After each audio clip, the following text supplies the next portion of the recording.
Này, em gái này cũng dễ thương đó nha. Thân hình tuyệt vời đấy. Tôi đem cô đi hầu hạ Hùng gia, tôi lại có thể lập công lớn rồi. Hai người điếc hết rồi phải không? Tôi không chấp người phàm. Đến xin thịt nướng cho tôi, rồi mau cút đi. Đến. Tôi đến cái đầu cậu. Lên cho tôi.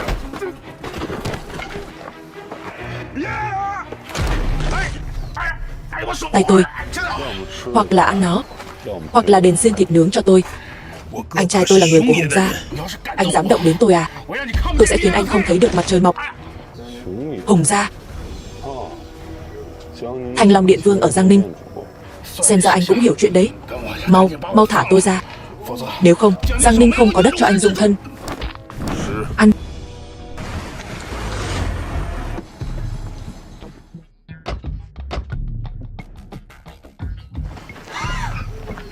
Mày là cái thá gì? Dám gọi tên húy của Hùng gia? Đại ca, cứu tôi, anh ta đánh tôi. Mấy thứ vô dụng. Đông người như vậy, không bảo vệ được em trai tôi. Còn nữa, Hùng gia bảo các người đến xem. Cái gì rơi xuống? Chuyện nhỏ vậy thôi, cũng làm không xong. Đại ca, lúc nãy thứ từ trên trời rơi xuống là cô gái đó. Phim được dịch, thuyết minh và lồng tiếng tại phim châu Á.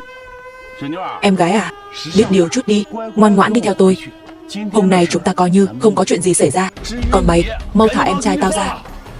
Nếu không phải hôm nay Hùng gia đích thân đến Bình Giang, đặc biệt dặn chúng tôi không gây chuyện, thì cái mạng của anh sớm đã không còn. Anh dám. Anh bạn à, tôi vào sinh ra tử với Hùng gia. Còn anh là ai chứ? Anh không có tư cách để biết tôi là ai. Bà nội nó, đúng là không biết thức thời. Lên cho tôi.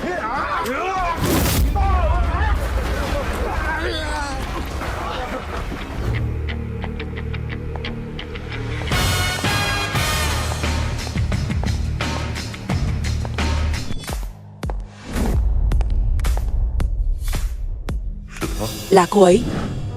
3 ngày trước. Giúp chúng tôi với.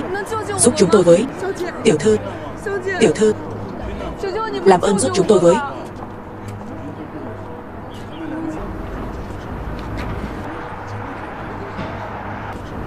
Này anh làm gì thế?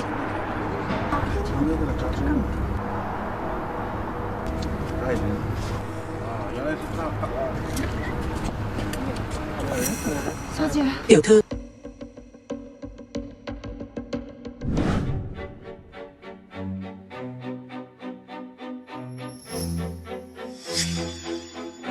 Mạn phép hỏi tiểu thư, cô là Yến gia ở Yến Kinh à? To gan. Thân phận đại tiểu thư Yến gia chúng tôi, loại người tầm thường như anh cũng có tư cách chất vấn sao? Hoang đường. Yến gia là một trong 3 gia tộc lớn nhất Yến Kinh, tương truyền huyết mạch tổ tiên lưu truyền đến nay.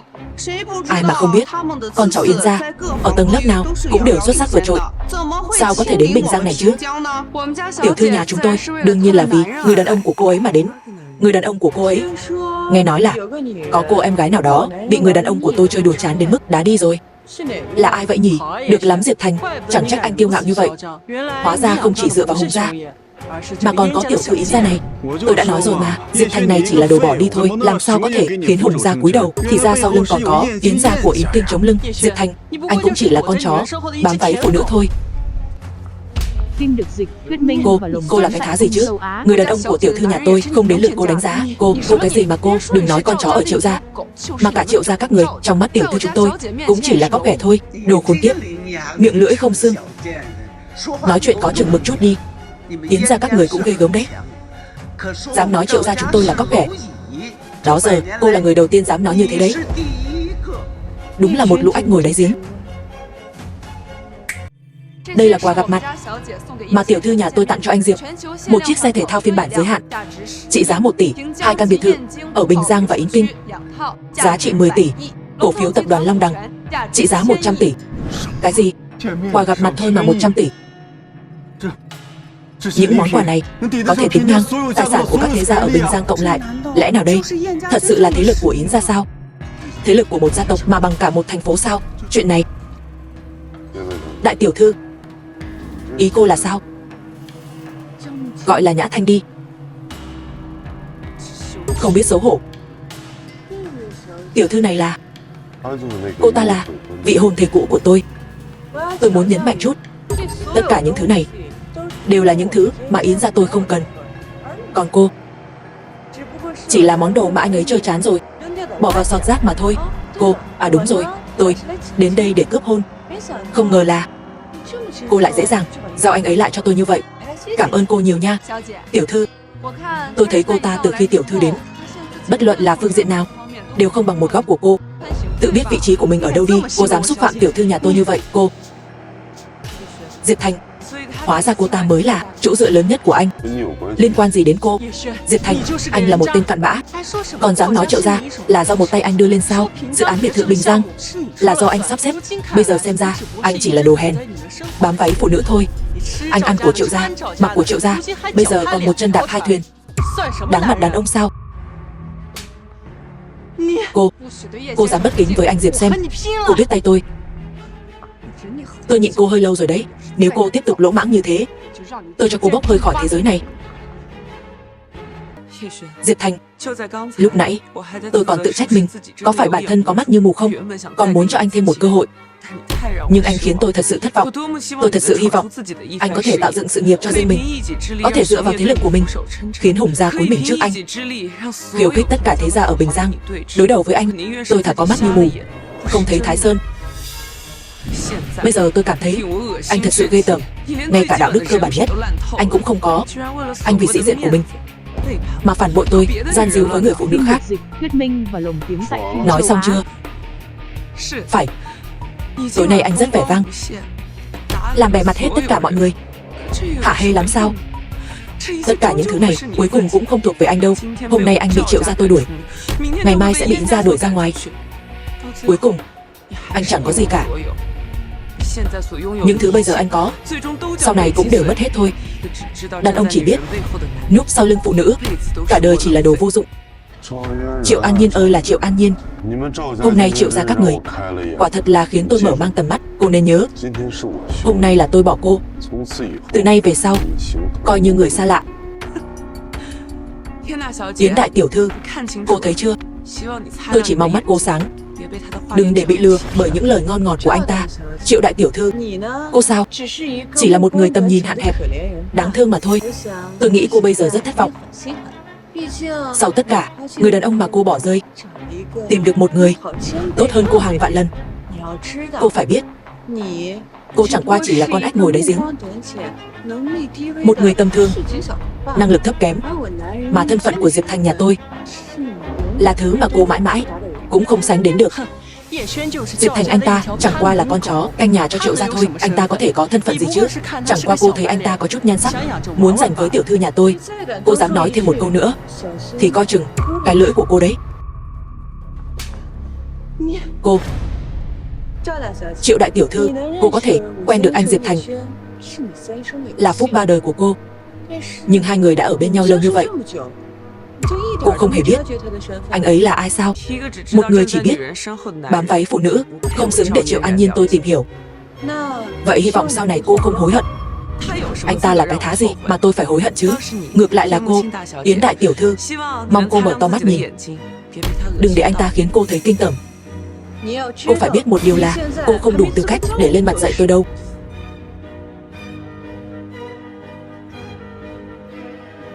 Các vị có mặt ở đây, nếu dám động vào người đàn ông của Yến Nhã Thanh tôi, thì kể từ giây phút đó, tất cả thế gia đó đều là kẻ thù của Yến gia tôi. Tiểu thư đây đừng quên, đây là Bình Giang, không phải là Yến Kinh nhà cô. Cách đây ngàn dặm, ở đây không đến lượt cô hô mưa gọi gió. Đúng vậy, chỉ cần chúng tôi đồng lòng với nhau, dù cô có hùng hổ tới đâu, chúng tôi cũng không sợ. Đúng là không biết trời cao đất dày, ăn cơm nhà lo chuyện thiên hạ. Cô còn nhỏ tuổi, các thế gia ở Bình Giang này không dễ bị bắt nạt đâu. Tôi khuyên cô nên biết tốt xấu đi.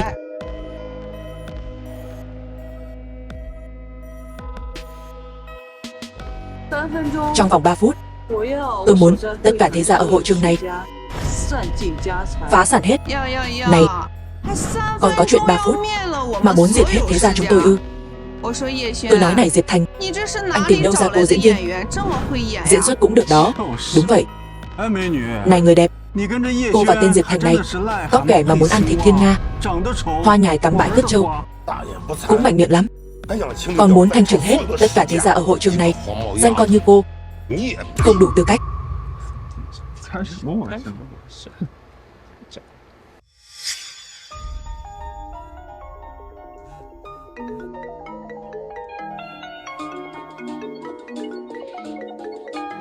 ？Alo, cái gì? Cậu nói gì? Nguyễn gia phá sản rồi. Cái gì? Tất cả công ty con đều vi phạm hợp đồng, rút toàn bộ vốn công ty mẹ. Chuyện này không thể nào. Alo, Tôn gia, sao có thể chứ? Anh nói cái gì? Con trai, sao mọi người đều cuống lên hết vậy? Mẹ à, Triệu gia chúng ta xong rồi. Toàn bộ thế gia ở Bình Giang đều sắp phá sản hết rồi. Mẹ, mẹ. Chà, cũng thú vị đó. Một đám có mắt như mù, cho các người cơ hội lớn như vậy, các người cũng không biết nắm bắt. Các vị ở đây, chúng ta không còn đường lui nữa. Không bằng chúng ta cùng nhau bắt giữ cô gái này. Thứ nhất, chúng ta có thể uy hiếp Yến gia. Thứ hai, cô gái này cũng quyến rũ. Tôi tin mọi người ở đây chưa từng thử qua. Các người điên hết rồi phải không? Tôi là đại tiểu thư của Yến gia. Các người có biết các người đang làm gì không? Đương nhiên tôi biết mình đang làm gì. Tôi chẳng qua chỉ là tìm lối thoát cho mọi người mà thôi. Vốn dĩ các người còn cơ hội. Đáng tiếc thay, lại muốn chọn con đường xuống địa ngục. Cầm miệng, một lát nữa tôi sẽ tiễn cô đi trước. Ông, các người có biết đang nói chuyện với ai không? Nước có thể đẩy thuyền, cũng có thể lật thuyền. Bây giờ tất cả chúng ta hợp tác cùng nhau. Thanh Long Điện Vương nên đổi chủ rồi. Triệu Dương Huy, anh cũng mạnh miệng gớm nhỉ? Người đâu? Có. Yên tâm, tôi có thể xử lý được. Đời này tôi nhất định sẽ không làm em thất vọng. Diệp Thành, đến bây giờ anh vẫn giả vờ được à? Người đâu? Lên.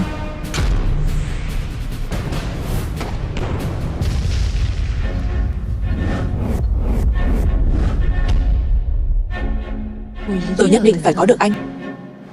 Một đám vô dụng. Anh, rốt cuộc anh là ai? Hạng tôm tép mà cũng đòi biết thân phận của tôi. Anh, bái kiến Diệp Đế sư. Bái kiến Diệp Đế sư. Diệp Đế sư vạn tuế.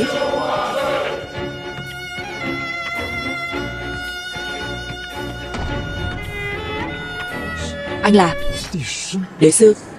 Đế sư. Diệp Đế sư sao? Anh là Diệp Đế sư. Nghe đồn Chu Hùng bị Diệp Đế sư trách phạt, từ một người vô danh chỉ trong vòng 1 tháng trở thành người được tất cả tôn kính. Hắn chẳng qua chỉ là một tên rác rưởi nhà họ Triệu. Hắn làm sao có thể là Diệp Đế sư? Anh thật sự là Diệp Đế sư sao? Ngay tại đây, họ lễ mà tôi mang đến, có ai tin là thật? Tôi nói Triệu gia dựa vào tôi để tồn tại cho đến hôm nay. Tôi nói rằng dự án chục tỷ đó là do một tay tôi điều hành. Tôi nói Cố gia muốn tiêu diệt tôi cũng không đủ tư cách. Tôi nói Thanh Long Điện chủ cũng chỉ có thể là quân thần của tôi. Tôi nói tất cả những thế gia bị phân tán tài sản có thể giành được một cơ hội sống. Các người có ai tin không? Bây giờ đều thấy cả rồi, vẫn không tin đúng không? Đây là điều anh muốn đúng không? Cô sai rồi. Là do cô không biết trân trọng. Đáng tiếc là trên đời này không có thuốc hối hận. Tôi đã cho các người vô số cơ hội, các người lại liên tục khiêu khích tôi. Được thôi, kể từ bây giờ tất cả thế gia đều có thể biến mất khỏi cuộc đời này. Cố tộc trưởng, ông mau nghĩ cách đi. Phải làm sao đây?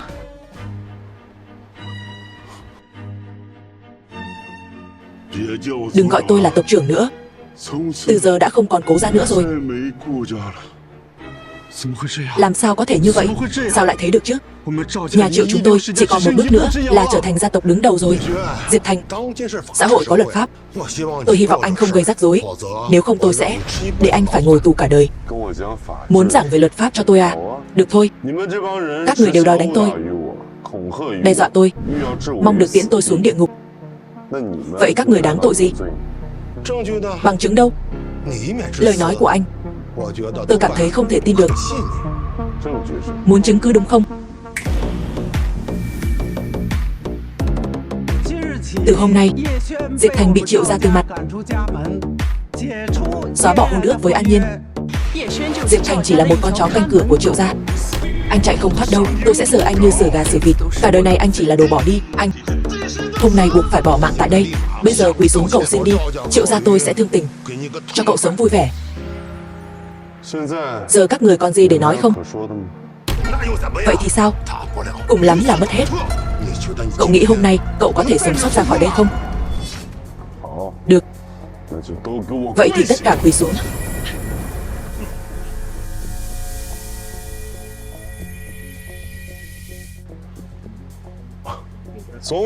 Luôn có người tự cho mình là đúng, muốn phá vỡ quy tắc, muốn quyết định luật. Mà tôi mới là người tạo ra luật lệ quy tắc, đã từng có cơ hội bày ra trước mặt các người, nhưng các người lại không biết trân trọng. Bây giờ tất cả những người có mặt ở đây xóa bỏ khỏi Bình Giang. Chu Hùng tuân lệnh, chắc chắn sẽ không làm đế sư thất vọng. Xin tuân theo pháp lệnh của đế sư, nhất định không để cho đế sư thất vọng.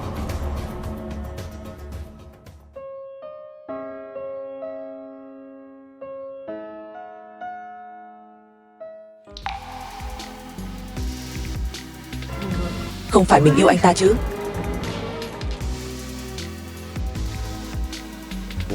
Cô Yến, hôm nay cảm ơn cô đã giúp tôi giải vây. Tôi tùy cơ ứng biến thôi. Không ngờ anh lại thật sự là đế sư. Chỉ là tôi không chịu được khi thấy họ bắt nạt người khác, Phim được dịch thuyết minh nên là tôi rất nghiêm túc đó. Sao không muốn nhận công vậy?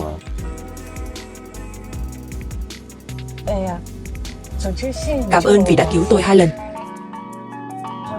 Bọn họ lại dám làm chuyện như vậy. À anh Diệp, tiểu thư nhà chúng tôi mỗi ngày đều nhắc đến anh.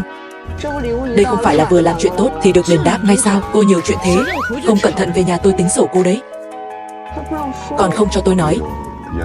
Cô Yến, lần này cô cố tình đến tìm tôi, chắc là không chỉ vì trả nợ ân tình.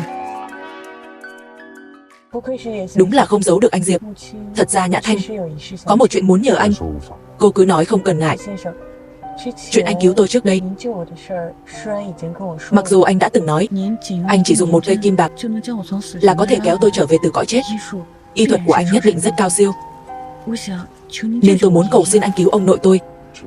Chuyện này chỉ cần anh cứu được ông nội tôi, anh muốn tôi làm gì cũng được. Này cô à, tôi không có ý đó. Xin lỗi anh. Được rồi, cứ xem tình hình của ông cô trước đã. Đi thôi Thư Nhiên. Nhà hàng Thanh Long. Có chuyện gì vậy? Anh Thành, không sao, chỉ là bỗng dưng có nhiều cảm xúc thôi. Đúng rồi, 2 ngày vừa qua, ông nội đã dùng thuốc thân. Với lại, người giỏi y nhất Yến Kinh bây giờ cũng đang chữa bệnh cho ông. Hay là trước khi về, chúng ta ghé ăn gì đó, nhưng thuốc đó không có tác dụng. Với bệnh của ông nội sao? Chỉ có thể tạm thời làm ổn định bệnh tình của ông nội, nhưng không có chuyển biến gì cả. Vậy sao? Xem ra, bệnh tình của ông lão này cũng không nhẹ. Tôi đã đặt chỗ rồi. Tôi đói lắm rồi. Đi thôi. Mời cô Yến vào bên trong. Mở cho tôi một phòng hạng sang. Tôi muốn cùng người đẹp dùng bữa. Xin lỗi anh, phòng hạng sang của chúng tôi hôm nay đã được đặt trước hết rồi. Thật sự xin lỗi anh. Hết chỗ thì sao? Cô lấy cho chúng tôi một chỗ là được rồi. Cô có biết người đứng trước mặt cô là ai không? Xin lỗi cô, nhưng người đến nhà hàng Thanh Long chúng tôi là người chúng tôi không thể đắc tội. Cái gì? Còn có người mà tôi không thể đắc tội sao? Người ở phòng tiên cảnh 1 là ai? Là Long chủ của Long Quốc đang ăn tối. Phòng 2 thì sao? Yến Kinh đang tiếp đãi khách mời. Tôi không tin. Phòng 3 thì sao? Phòng đó có 2 người thanh niên, họ là hội viên của nhà hàng Thanh Long chúng tôi. Hạng Kim Cương. Hội viên Kim Cương gì chứ? Cô đưa tôi và bảo bối của tôi đến phòng đó. Nghe chưa? Thiếu gia, chúng tôi thật sự xin lỗi. Cút đi, nếu không thì cô gọi chủ ra đây.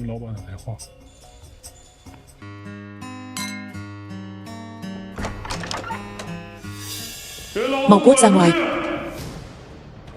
Phòng này bây giờ là của chúng tôi. Nơi này chúng tôi đã đặt trước. Dựa vào đâu mà nhường lại cho anh? Cô có biết tôi là ai không? Tôi không quan tâm mấy người là ai. Xin đừng làm phiền tôi. Và anh Thành đang dùng bữa. Tôi còn tưởng là ai chứ?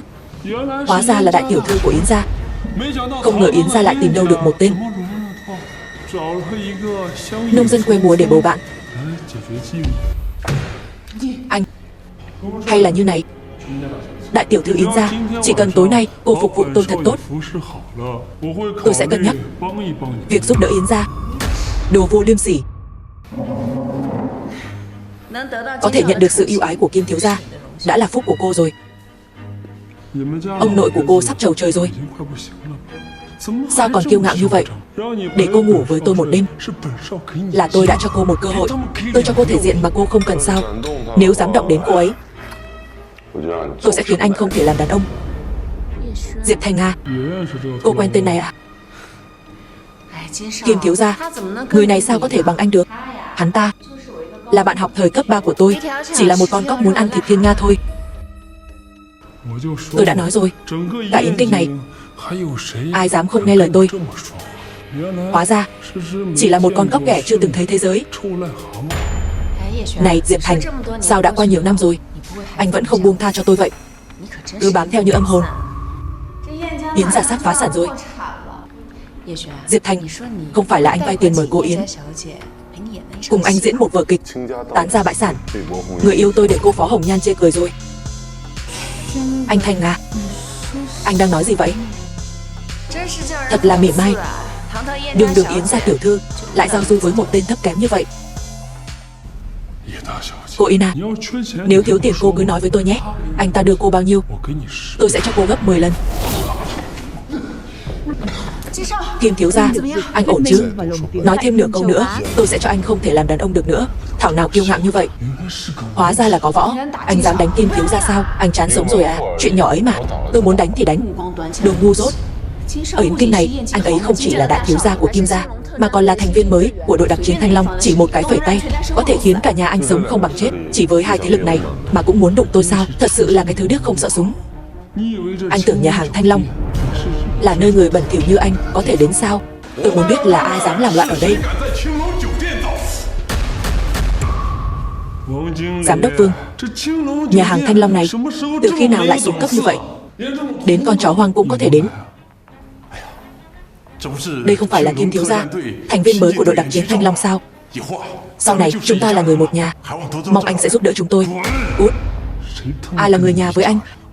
Tôi bị người ta leo lên đầu đây này. Cái gì chứ? Là ai dám vanh váo với Kim thiếu gia? Là ai? Kéo tên đó lại đây. Giám đốc Vương, người này là do tiểu thư Yến gia đưa đến. Yến gia sao? Yến gia cái gì chứ? Ông nội cô sắp đi rồi, sắp không còn quyền lực nữa. Giám đốc Vương, Yến gia chúng tôi chỉ tạm thời gặp chút khó khăn. Anh nói thế có quá đáng không? 10 năm này Yến gia cô còn không tiêu nổi 100 triệu cho nhà hàng Thanh Long. Sau này trong danh sách khách quý của nhà hàng Thanh Long chúng tôi sẽ không còn tên của Yến gia nữa. Khi nhà hàng Thanh Long của anh mới thành lập, Yến gia chúng tôi đã giúp các anh không ít. Sao bây giờ lại thừa nước đục thả câu? Vậy thì sao? Ăn một quả khế, trả một cục vàng. Mỗi nguyên tắc này mà anh cũng không nhớ. Anh không xứng để lên mặt dạy đời tôi. Được rồi, thật là vừa mới làm ăn lên đã vội quên ơn người giúp đỡ sao? Bao nhiêu năm nay không ai dám hành động lỗ mãng ở nhà hàng Thanh Long này. Xem ra là anh đã sớm quên quyền thế của Thanh Long ta rồi. Đợi tới đại chiến thần đến, anh sẽ không còn cơ hội sống đâu. Kim thiếu gia, buông ra. Anh dám làm loạn à? Tứ đại chiến thần nhất định sẽ phân thây anh ra thành trăm mảnh. Đừng nói đến tứ đại chiến thần, dù họ dẫn cả một đội quân đến thì cũng phải cúi đầu trước tôi. Thả người ra, nếu không sẽ giết không tha. Anh chán sống rồi. Người đẹp à, vẫn chưa biết ai đúng ai sai mà cô đã ra tay với tôi, thống đốc của các người, dạy cô hành sự như vậy sao? Anh là cái thá gì? Anh không có tuổi để hỏi tôi. Rốt kiếm.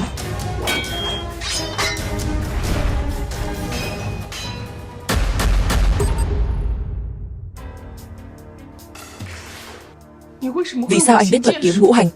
Thân phận của anh là gì? Cô không đủ tư cách để biết tôi là ai. Nhưng kiếm thuật ngũ hành này, hồi 5 tuổi, tôi đã luyện được. Không thể nào. Thủ lĩnh Ngọc Thiên, tôi nghe nói gần đây có một nhóm tà tu đông doanh đến lãnh thổ của ta, đe dọa đến an nguy của Long Quốc. Có khi nào là Tên chết tiệt này, không biết anh tu luyện gì mà mạnh lên như thế, hóa ra là tà tu, bán nước cầu vinh, cõng rắn cắn gà nhà. Để đạt được công danh thủ lĩnh Ngọc Thiên, hãy nhanh thông báo cho tứ đại chiến thần đến tiêu diệt tên phế vật này, tránh để hắn gây tai họa. Vốn dĩ muốn tha cho cái mạng chó của anh, nhưng bây giờ thì anh không còn cơ hội nữa. Đồ xấu xa, anh muốn hại người của tôi sao? Kiếm pháp ngũ hành, băng quyền. Có vẻ như lão già Gia Cát rất coi trọng cô. Anh rốt cuộc là ai? Tôi đã nói rồi, tôi là ai? Cô không xứng để biết. Tôi thừa nhận tôi không phải đối thủ của anh. Chờ thống đốc đại nhân đến sẽ bắt sống anh. Ồ, vậy cô cứ xem hắn có dám hay không. Ai dám làm chuyện bậy ở nhà hàng Thanh Long của ta? Thống đốc đã đến. Để xem anh còn vanh váo được bao lâu. Thống đốc đến. Để tôi xem anh sẽ thế nào.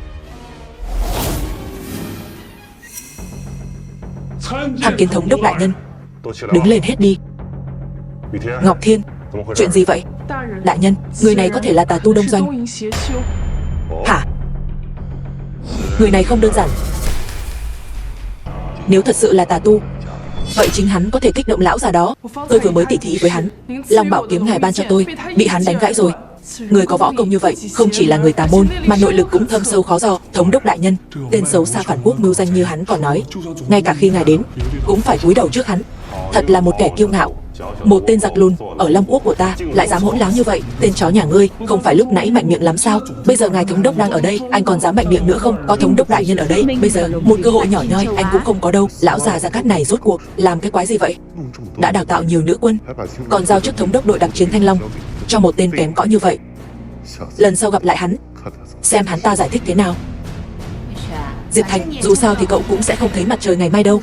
Chi bằng anh liếm sạch giày tôi đi, thì tôi sẽ bố thí cho anh một cơ hội được gần tôi, bớt dùng thủ đoạn để hạ nhục người khác đi. Cô có biết thân phận của anh Thành, nhưng mà cô Yến này, tôi khuyên cô nên biết điều một chút. Nếu cô muốn mang tội thông đồng cấu kết với tên vô lại này, thì sau hôm nay Yến gia sẽ không còn tồn tại nữa. Từ trước đến nay tôi chưa bao giờ nhìn nhầm người.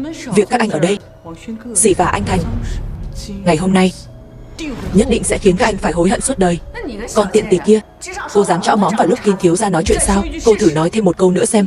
Kim thiếu gia, ta hung dữ với tôi. Đại tiểu thư Yến, cô bây giờ còn khó giữ cái mạng của mình mà còn dám khoác lác. Bây giờ tôi cho cô một cơ hội, phục vụ tôi cho tốt. Tôi nhịn anh lâu lắm rồi đấy. 1 phút. Anh có ý gì? Gọi điện thoại cho lão già Gia Cát, bảo ông ta phải đến gặp tôi trong vòng 1 phút, nếu không thì tự chịu hậu quả. Lão già Gia Cát, Gia Cát Thanh Sơn. Sao anh biết tên sư phụ tôi? Anh gọi đi rồi biết. Nhóc con, đã dặn con nếu không có gì thì đừng làm phiền ta rồi. Sư phụ, ở đây có một người. Hắn nói trong vòng 1 phút sư phụ phải đến gặp hắn, nếu không phải tự chịu hậu quả. Thú vị đấy. Tôi sẽ đợi xem. 1 phút nữa anh có thể giở trò gì? Thống đốc đại nhân, ngài không được tha cho hắn. Dám đánh Kim thiếu gia, còn dám ở đây khoác lác, quân ăn hại không có nổi cái điện thoại. Đừng tưởng rằng luyện được tà thuật là có thể chen chân vào giới thượng lưu. Tôi khinh người vô dụng như anh, mãi mãi không thoát được kiếp tôm tép bủn xỉn. Để tôi xem là ai muốn gặp tôi. Bái kiến giáo quan. Bái kiến tổng giáo quan. Lão già Gia Cát. Lão già kia, nếu ông dám chạy, tôi sẽ đến Thanh Long Điện cắt hết râu của ông. Gia Cát Thanh Sơn, bái kiến Diệp Đế sư. Sư phụ, người còn ngơ ra đó làm gì? Đừng để ông già này đánh con. Còn không mau bái kiến Diệp Đế sư. Diệp Đế sư, sao lần này quay về anh không nói với tôi một tiếng, để tôi chuẩn bị đón ngài từ xa đến? Lão già Gia Cát, nhà hàng tệ hại này của ông còn muốn bắt tôi làm chó canh cửa. Không chỉ vậy, tên lính mới của ông, hắn còn dọa tiêu diệt cả nhà tôi. Diệp Đế sư, chờ tôi xử lý chuyện này xong, nhất định sẽ thỉnh tội với ngài. Hôm nay tôi có việc bận, ông tự xử lý đi. Vâng. Bao giờ về tôi sẽ tính sổ với ông. Vâng. Thằng danh con, hai người suýt chút nữa đã làm mất cái mạng già này của ta rồi. Sư phụ, rốt cuộc hắn là ai? Sao người lại hành động như vậy? Nếu không nhờ đế sư thủ hạ lưu tình thì cậu đã thành phế nhân rồi. Hắn ta, ngày ấy chỉ đơn thuần chỉ điểm cho ta một vài điều, đã giúp ta có được thành tựu như hôm nay. Mà những điều ta học được cũng chỉ như hạt cát giữa sa mạc mà thôi. Ngài ấy là sự tồn tại được mọi người tôn kính ở giới cổ thuật. Còn nhớ lúc trước, lúc tứ đại chiến thần trở về trong cảnh thất bại thảm hại không? Chẳng lẽ đúng vậy, tứ đại chiến thần liên thủ tấn công mà đế sư chỉ dùng một chiêu đã khiến bọn họ trọng thương. Cho dù ta và tứ đại chiến thần cùng nhau kết hợp cũng không thể đánh bại được nửa chiêu thức của đế sư. Đây, đám danh con tụi bay còn không chịu cút đi nhận hình phạt. Kim Hào Kiệt, Giám đốc Vương, hai người không tuân theo cung quy. Để ngăn chặn các người làm điều ác trong tương lai, tội chết có thể miễn, nhưng tội sống không thể tha. Trước tiên cắt bỏ kinh mạch, bẻ gãy xương cốt, đuổi khỏi Thanh Long Điện. Lão già này, bên trong không sao đâu. Chuyện vừa rồi làm cô sợ rồi. Chúng ta đi thôi. Được.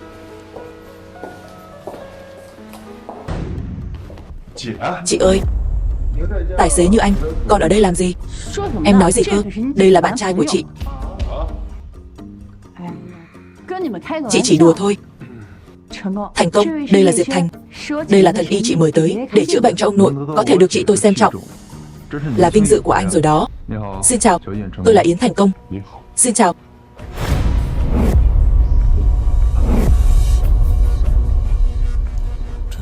Thằng ngốc này không cảm thấy đau sao? Bình thường mình dùng lực như vậy, người khác đã sớm quỳ xuống xin tha. Sao cậu ta không có phản ứng? Cậu em, vừa mới gặp mặt, cậu đã khó chịu với tôi như vậy. Có phải là không lịch sự lắm không? Chút mánh khóe vặt vãnh này mà cũng dám bày ra trước mặt tôi. Tên đáng ghét, đừng tưởng được chị gái tôi nâng đỡ thì anh không biết kiêng nể ai. Yến gia chúng tôi không dễ chọc đâu. Thành Công, im miệng. Anh Diệp, được chị mời đến để khám bệnh cho ông nội. Nếu em dám làm khó anh ấy, chị sẽ kêu ông nội khóa thẻ đen của em. Chị, sao chị khôn nhà dại trợ thế? Im mồm. Nếu tôi là người bình thường, chút mánh khóe vừa rồi cũng đủ cắt đứt bàn tay tôi, khiến tôi tàn tật suốt đời. Nể mặt Nhã Thanh, tôi sẽ tha cho cậu lần này. Nếu có lần sau, đừng trách tôi vô tình. Anh Diệp à, anh đừng so đo với cậu ấy. Anh nhanh xem bệnh giúp ông nội tôi đi. Anh hãy đợi đấy. Yến Kinh này không chấp nhận sự tồn tại của anh. Tạm thời cứ để hắn ta sống thêm vài ngày. Cha, chị Nhã Thanh về rồi. Này, vị này là chú hai. Đây là Diệp Thành, là người con mời tới để chữa bệnh cho ông nội. Thật là vớ vẩn, trẻ tuổi như vậy có thể chữa được bệnh gì chứ? Cô tưởng việc khám bệnh cho ông nội là trò đùa sao? Dì hai, y thuật của anh ấy rất đỉnh. Trước đây ở Bình Giang anh ấy đã cứu con. Là cậu ta sao? Được rồi, cậu đừng gây thêm phiền phức ở đây nữa. Nhưng, được rồi, các cậu ra ngoài hết đi. Hãy để Hoa thần y chữa bệnh cho ông nội. Có chuyện gì thì nói sau đi. Bát thuốc trong tay thần y không chỉ không cứu được ông cụ mà còn hại ông hơn. Nhảm nhí. Anh có biết Hoa thần y là ai không? Yến Nhã Thanh, cô muốn hại chết ông nội cô sao? Là ai đang vu khống con gái tôi?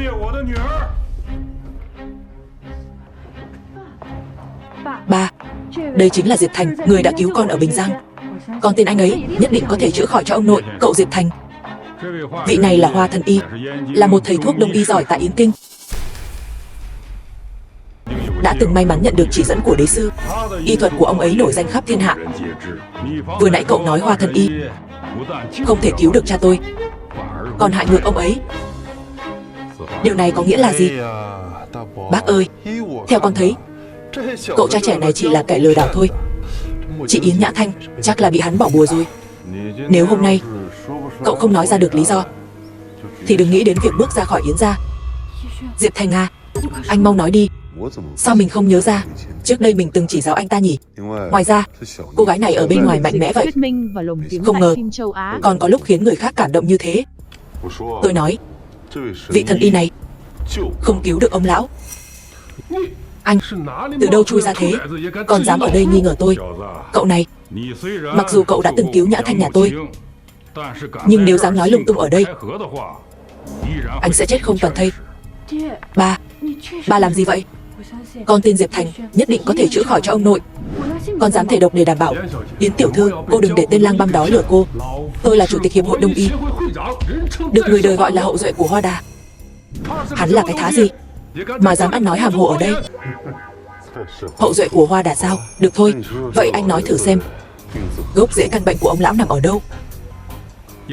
Yến đương gia, nếu như các anh không tin lão phu thì cứ nói thẳng, không cần phải tìm một tên lang băm để làm nhục tôi. Nếu Yến gia đã mời được cao nhân, tại hạ xin cáo từ. Này, đừng chấp nhặt với trẻ danh làm gì, còn không mau quỳ xuống và xin lỗi. Hoa Thần Y ngay lập tức. Muốn tôi quỳ sao? Hắn có nhận nổi không? Hỗn xược, thằng vô tri, đại danh Hoa Thần Y, cả kinh thành Yến Kinh này có ai không biết? Ai mà không nể thì ai cho phép cậu ở đây ra vẻ? Tôi chỉ đang giải thích sự thật. Đồ không biết tốt xấu. Nói về mối quan hệ, nói về kinh nghiệm, nói về y thuật, một người trẻ tuổi ít kinh nghiệm như cậu lấy gì so với tôi? Ông được cái già mà y thuật còn kém các khía cạnh khác. Anh đừng kiêu ngạo như vậy. Có biết Hoa Thần Y ở Yến Kinh chúng ta danh vọng lớn thế nào không? Đây là người mà bao nhiêu hào thần quý tộc xếp hàng để được gặp. Hoa Thần Y à, anh đừng chấp nhận với tên nhóc này. Đây là chút lòng thành của Yến gia chúng tôi. Cái này, đây là tinh hoa trời đất được đế sư luyện nên. Anh biết thứ này sao? Tất nhiên là biết. Khi xưa thứ này do chính tay Diệp đế sư chỉ dạy cho lão phu. Tôi đãng trí thật. Hoa Thần Y được Diệp đế sư chỉ bảo thì làm sao không nhận ra vật này được chứ?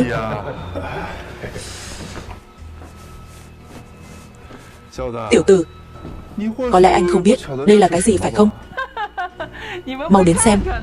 Bộ dạng ếch ghẻ chưa từng thấy bầu trời ngoài miệng giếng này. Phim được dịch, thuyết minh Loại bảo vật này tiếng tại Thiên Châu. sợ là hắn còn chưa từng nghe tới. Thầy thuốc giỏi như Hoa Thần Y, anh có thể tiếp cận với ông ấy là phúc phần anh tu trăm năm mới có được. Mọi người đừng nói nữa. Mọi người có biết thật ra Diệp Thành, thân phận thật của anh ấy? Đủ rồi, không cần giải thích nữa. Người trẻ tuổi chưa có kinh nghiệm cũng là chuyện bình thường. Một chai thuốc hỏng mà cũng xem như bảo bối. Cái gì? Thuốc hỏng sao? Tôi thấy anh ta không chỉ là tên lang băm mà còn là một tên ngốc không biết gì. Đồ giả mạo. Tôi nói cho anh biết, thuốc này có thể làm người đã mất sống lại. Giữ vậy sao? Hôm nay sẽ để anh được mở mang tầm mắt. Thứ được chính tay Diệp đế sư luyện nên mà có thể làm giả sao? Địa vị của mình trong lòng dân chúng từ khi nào mà thành người toàn năng thế? Nhớ năm đó đế sư khen ta thông minh sáng suốt, có thể giúp người thoát khỏi đau đớn bệnh tật. Dừng lại. Anh nói thuốc này có thể làm người đã mất sống lại. Vậy tại sao lại vô dụng với bệnh của ông lão? Thuốc của đế sư không phải là thứ mà loại người như anh nghi ngờ. Đế sư dạy ngươi dùng miệng chữa bệnh sao? Nhã Thanh, cô đưa tên ất ơ này về là có ý gì? Còn nhóc này, có phải cô mời đến một diễn viên hài không? Chị ơi, chị là muốn để ông đi sớm, sau đó lấy thêm một phần gia sản phải không? Các người đang nói gì thế? Đủ rồi. Gia đình các người coi tôi là không khí sao? Chàng trai, hôm nay cậu nhất định phải cho tôi câu trả lời. Nếu không, đừng trách tôi vô tình. Được. Lời tôi sắp nói đây, tôi chỉ nói một lần. Tôi mong các người vảnh tai nghe cho rõ. Diễn cũng hay đấy. Im đi, có gì to tát đâu chứ. Chàng trai cứ nói đi. Có tôi ở đây, không ai dám làm gì cậu đâu.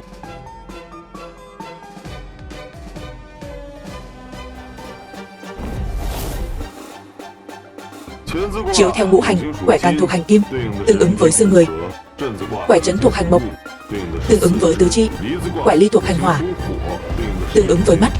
Quẻ khảm thuộc hành thủy, tương ứng với tai. Quẻ cấn thuộc hành thổ, tương ứng với nội tạng. Các quẻ mạnh tương tác với nhau, âm dương đảo ngược, làm cản trở năm giác quan của ông lão, làm đảo loạn cuộc sống của ông ấy. Vì ngũ hành bát quái khác nhau, cơ thể này sẽ phải quay về với cát bụi.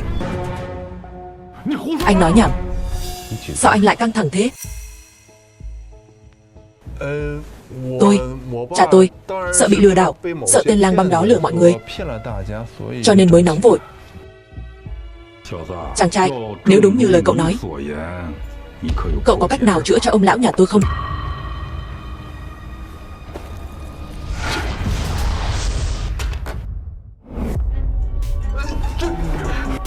Không thể nào, làm sao có thể? Ông lão tỉnh lại rồi. Tốt quá rồi.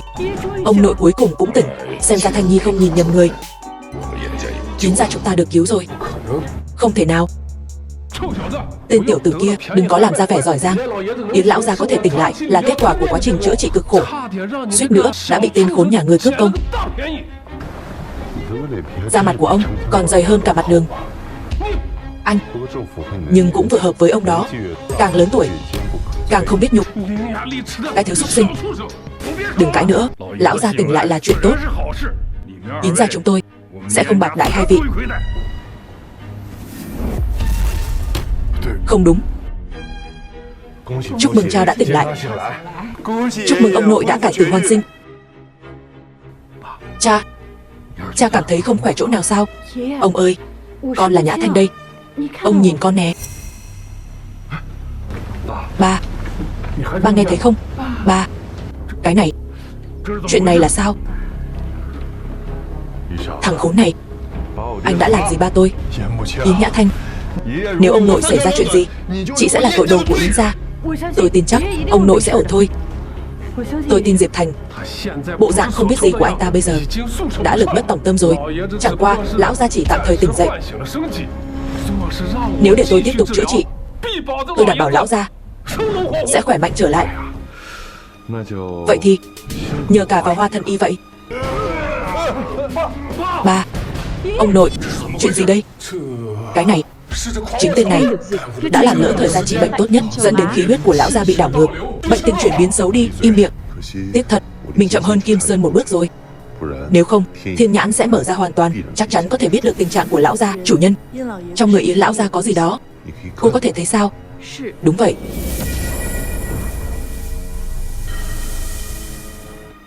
Đây là... Ai bảo anh chữa bệnh bằng đường tắt? Lão gia suýt chút nữa bị cậu tiễn lên trời rồi. Cậu còn làm gì ở đây nữa? Đừng tưởng rằng dùng thuật che mắt là có thể đánh lừa được chúng tôi.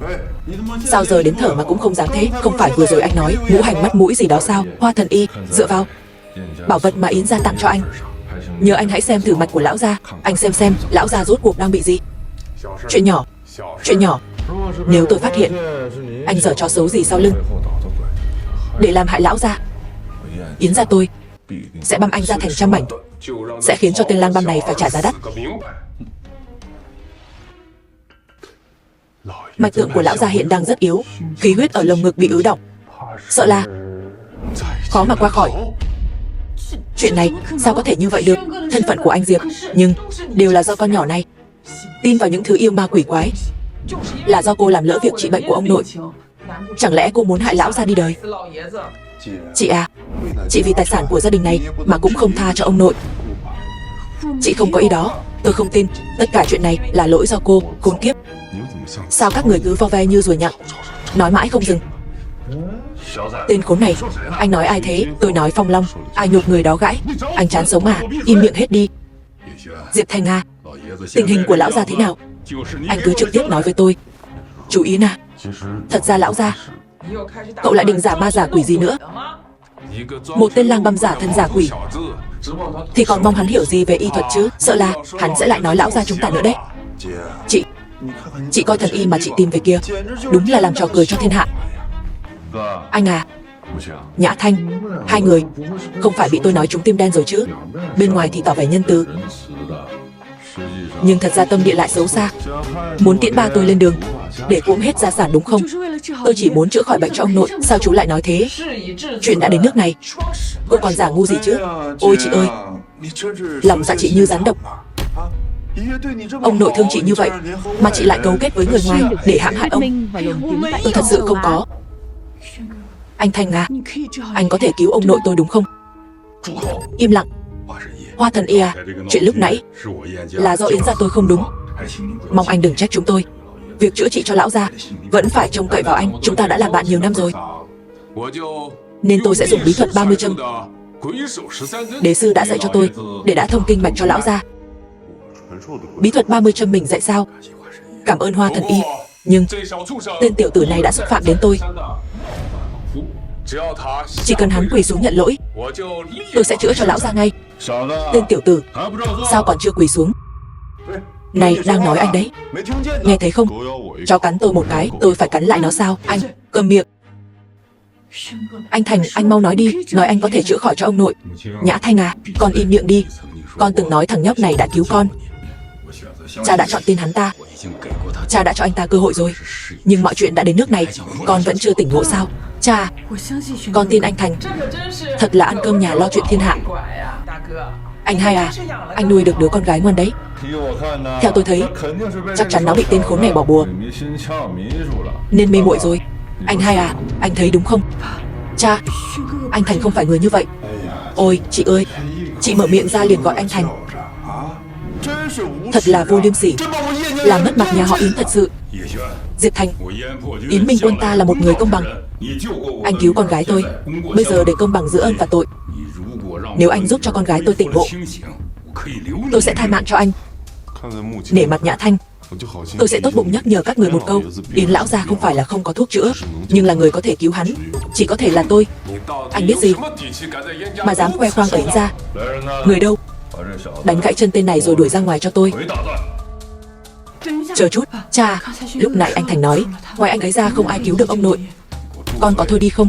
Con đi về phòng đi. Không có sự cho phép của cha thì không được ra ngoài. Cha, Nhã Thanh cô không cần đi đâu cả. Hay nhỉ, cậu là người đầu tiên dám xen vào chuyện gia đình tôi. Tôi không hứng thú với chuyện nhà ông, nhưng người có thể cứu lão gia chỉ có thể là tôi. Tôi không tin. Yến gia không phải là nơi để anh giở trò. Thật buồn cười.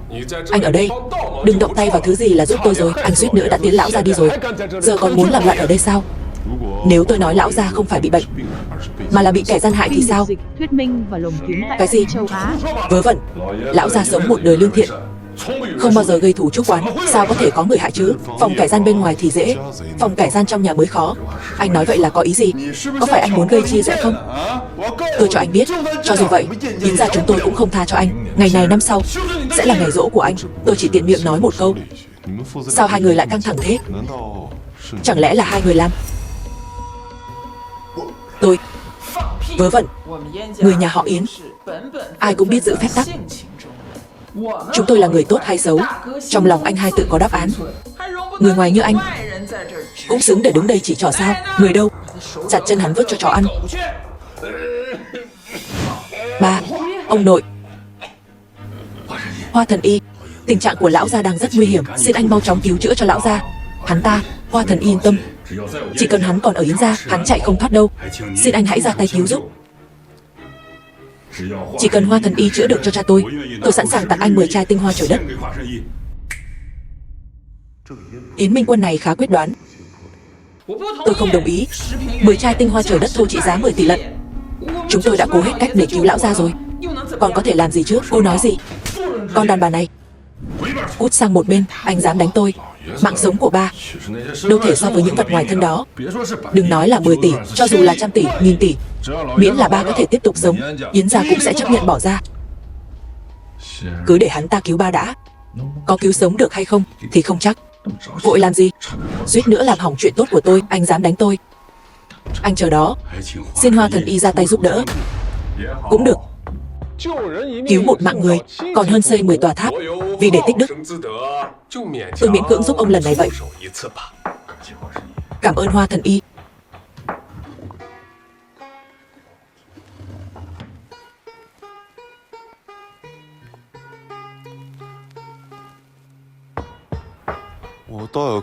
Tôi muốn xem bí thuật 30 châm mà đế sư tận tay chỉ dạy ông đã học được bao nhiêu?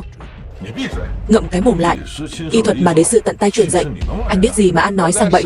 Trong lúc châm kim, tôi cần các người giữ yên lặng. Nếu không, thuật đã thông kinh mạch của tôi sẽ phản ngược lại lão gia. Đến lúc đó có thần tiên cũng khó cứu. Bí thuật 30 châm mà đế sư dạy tôi là bí thuật thiên cơ bất khả lộ. Tôi sẽ cho các người mở mang tầm mắt. Các người giữ yên lặng. Nếu ai dám làm phiền đến Hoa Thần Y, đừng trách tôi ra tay độc ác. Múa rìu qua mắt thợ, làm đại đại cho qua mặt rồi tính tiếp. May mà mình biết châm cứu. Đối phó với bọn người này, nhiêu đây cũng đủ rồi. Nếu không chắc đã bị phát hiện rồi.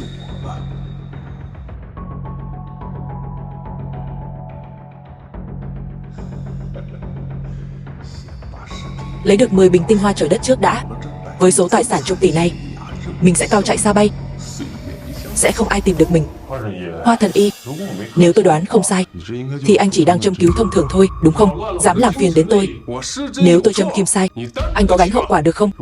Nếu bí thuật 30 châm, cứ châm giống như anh làm nãy giờ, châm loạn xạ như vậy, người bệnh không chết thì cũng tàn phế. Anh biết gì mà nói. Bí thuật 30 châm này đế sư đã cải tiến rồi mới dạy lại cho tôi. Tốt nhất là anh ngậm miệng lại, nếu không người ngủm đầu tiên sẽ là anh. Chàng trai, sự kiên nhẫn của tôi có giới hạn, cậu đừng có không biết điều như vậy. Anh Thanh à, cô điên rồi sao? Đã là lúc nào rồi mà còn tin hắn? Có tin tôi xử anh ta ngay không? Ba, chú Hai, con khuyên hai người hãy ngăn tên Hoa thần y này lại. Nếu châm cứu không đúng chỗ, Yến lão gia sẽ không còn sống được lâu. Nhảm nhí, nếu anh biết thì tới châm cứu đi, tôi không làm nữa. Đồ ngu ngốc, nếu anh làm lỡ chuyện chữa trị của Hoa thần y, tôi cảnh cáo anh có ngủ mấy lần cũng không đền hết tội cho Yến gia. Im miệng. Ba, con nghĩ ba vẫn nên tin những gì anh Thành nói. Đồ không biết xấu hổ. Đây là thời điểm quan trọng để cứu ông nội. Cô còn ở đây nói nhăng nói cuội. Dì hai dì ăn nói cho cẩn thận. Con là vì nghĩ cho ông, sao lại Thành không biết xấu hổ? Hơn nữa, anh Thành đã cứu mạng con tin anh ấy. Nhã Thanh, con đừng nói nữa. Ông nội bị hắn hại ra nông nỗi này, con còn nói đỡ cho hắn. Nếu không có Hoa thần y, ông nội đã đi chầu ông bà rồi. Kể từ bây giờ, không ai được phép làm phiền Hoa thần y. Nếu có ai quấy rầy Hoa thần y, đừng trách tôi vô tình. Yên tâm, có tôi ở đây, ông nội cô sẽ không sao đâu. Tôi hoàn toàn tin tưởng anh. Anh cứ yên tâm chữa trị cho lão gia. Nếu có ai dám làm phiền anh nữa, tuyệt đối sẽ không tha cho họ.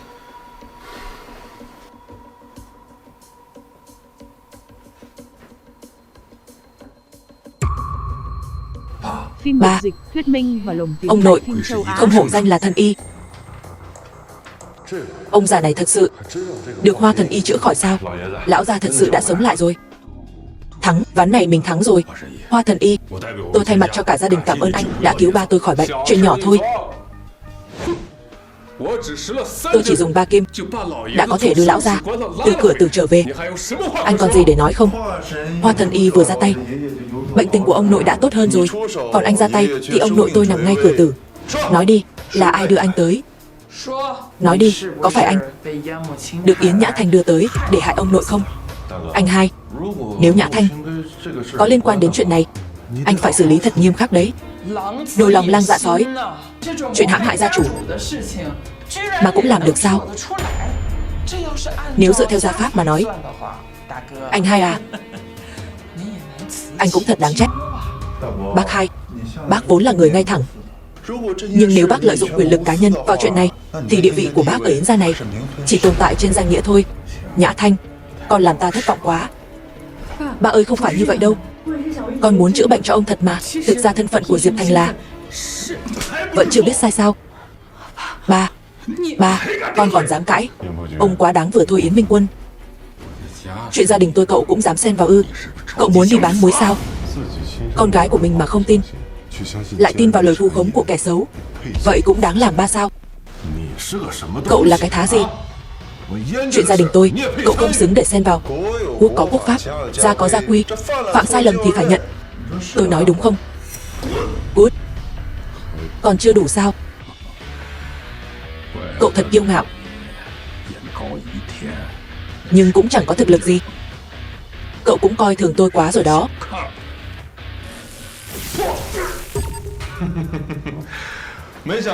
Không ngờ đúng không? Yến gia chúng ta vốn là thế gia luyện võ cổ. Anh Hai tôi còn là nhân tài võ thuật trăm năm khó gặp, trình độ cũng khá đấy. Đến đây chưa đủ đâu. Anh Hai à, hôm nay đừng để hắn chạy thoát. Nếu hắn trốn thoát sẽ là tai họa cho sau này. Phim được dịch thuyết minh và cho dù hai người các ông cùng đánh tôi, cũng vẫn còn kém tôi xa lắm. Ba có sao không? Ông nội. Chết tiệt, không thể để họ phát hiện ra mình chỉ đang giả thuật 30 châm. Tôi nói rồi, người có thể cứu ông ấy chỉ có tôi. Cậu im miệng lại cho tôi. Nếu không phải cậu ở đây làm xăng làm bậy, lão gia sao có thể thành ra như vậy? Đúng vậy, nếu không phải cậu 5 lần 7 lượt làm gián đoạn buổi trị liệu của tôi, lão gia cũng sẽ không thành bộ dạng như bây giờ. Hoa Thần Y ông thật sự cho rằng dựa vào kỹ năng châm cứu mèo cào của ông thì có thể cứu sống ông ấy sao? Đúng là viển vông. Tôi rõ ràng đang sử dụng quỷ thủ thập tam châm mà đế sư truyền lại. Cậu dám nói quát là châm cứu mèo cào? Huyệt Thiên Đột và huyệt Trung Đình, đây rõ ràng là hai huyệt vị của Thông Dương và Mạch Nhâm, thì liên quan gì tới quỷ thủ thập tam châm đế sư truyền lại? Lẽ nào lại là giả sao? Anh Thành, anh có thể cứu ông nội em được không? Tự cao tự đại, để tôi xem cậu có bản lĩnh gì để đưa lão ra từ cửa quỷ môn quan trở về. Được thôi, hôm nay tôi sẽ cho mấy người thấy quỷ thủ thập tam châm thật sự là như thế nào. Thuật che mắt. Đây là thuật che mắt. Đây chắc chắn là thuật che mắt. Cút đi cho tôi. Thằng nhóc này không hề đơn giản, không thể để cậu ta làm hỏng chuyện lớn của mình. Yến Minh Quân, bây giờ tôi chỉ có thể tạm thời giữ mạng sống của ông ấy. Nếu ông muốn cứu ông ấy, đừng để người khác làm phiền tôi. Dựa vào đâu mà phải tin anh chứ? Ai biết anh lại sử dụng thuật che mắt gì nữa? Đúng vậy, cậu sử dụng những thuật che mắt này để đánh lạc hướng chúng tôi, suýt chút nữa đã trì hoãn việc điều trị tốt nhất cho lão gia. Cậu chỉ muốn hại chết lão gia. Vậy mấy người còn cách nào khác không?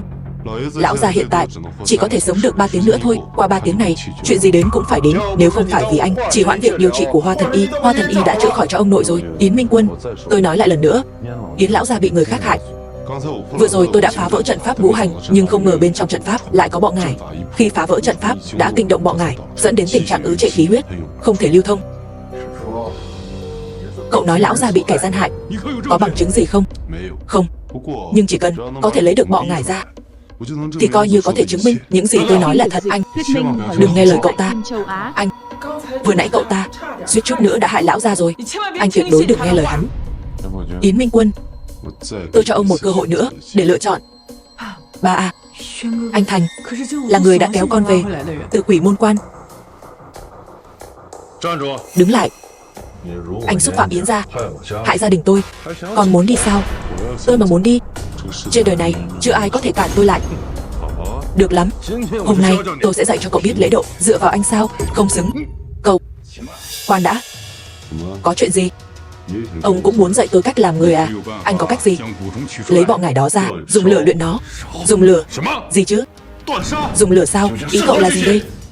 Vậy anh có cách nào khác không? Cậu nắm chắc bao nhiêu phần thành công? Không đến 50%. Vậy thử một lần đi. Lựa chọn khôn ngoan đấy. Anh Hai, anh không thể để cậu ta làm bậy được. Có chuyện gì xảy ra, tôi sẽ chịu trách nhiệm. Anh Hai, mạng sống của lão gia, anh gánh nổi không? Nếu còn chậm trễ, tính mạng của lão gia coi như xong. Các người còn có cách nào khác sao? Lửa lên.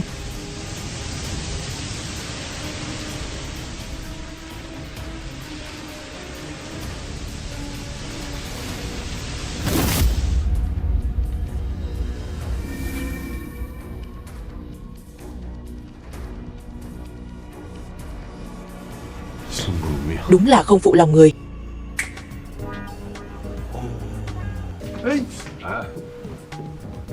Không cần lo, ông ta chạy không thoát khỏi Yến gia đâu. Ba, thật không ngờ cậu ta chữa khỏi cho lão gia thật rồi.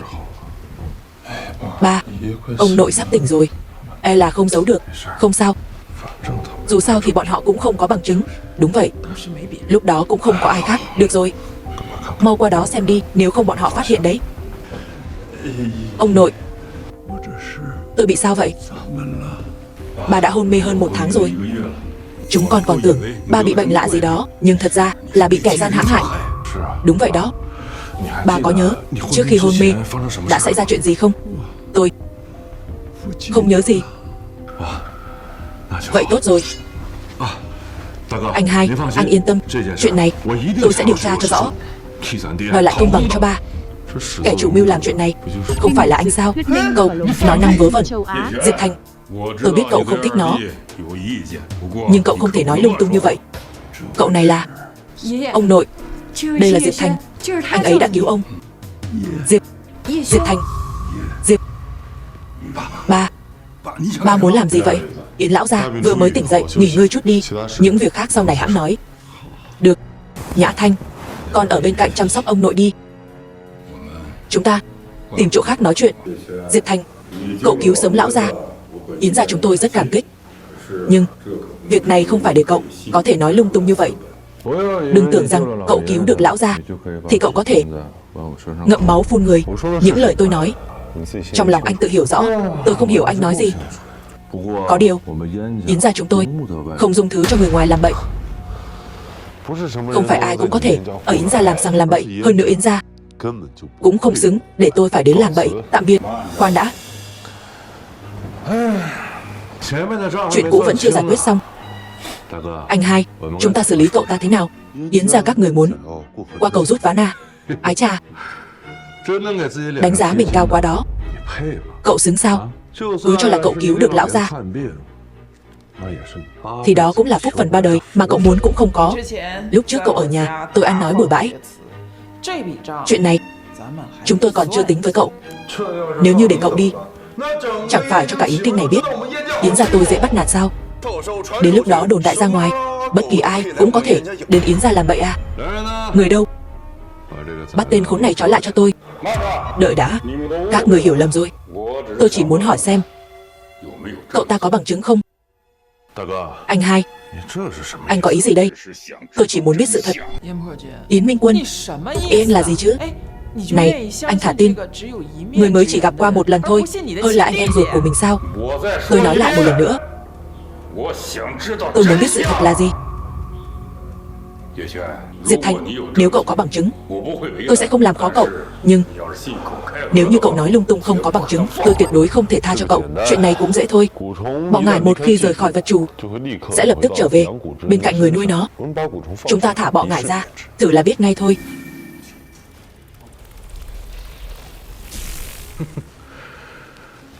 Cậu còn gì để nói nữa không? Đúng đó, còn dám vu khống Yến gia ta. Lần này, ông trời cũng không cứu được cậu đâu. Diệp Thành, cậu không có gì giải thích sao? Trên người anh ta chắc chắn có bùa gì đó. Vậy sao anh không nói? Trên người chú tôi cũng có bùa luôn đi. Anh hai, anh còn đợi gì nữa? Tên này 3 lần 4 lượt lừa gạt Yến gia. Bây giờ cậu ta còn bôi nhọ danh dự của tôi. Anh hai, anh phải làm chủ cho tôi. Nếu không, e là sẽ làm mất đi thanh danh gia chủ Yến gia. Diệp Thành, vậy đừng trách tôi xuống tay với cậu. Chờ chút, sắp xuống lỗ rồi, còn muốn nói gì nữa sao? Bây giờ cũng vừa lúc. Anh ta mới chữa trị cho ông nội xong, hao tổn nhiều công sức, bây giờ chắc đã hết sức rồi. Chúng ta nhân lúc này xử luôn anh ta. Nói đúng lắm, không hổ danh là con trai tôi. Anh hai, 3 người chúng ta cùng nhau xử lý anh ta. Yến Minh Quân, ông thật sự muốn biết sự thật sao? Vậy tôi sẽ cho ông biết. Dựa vào đâu mà tôi phải tin cậu? Tin hay không thì tùy.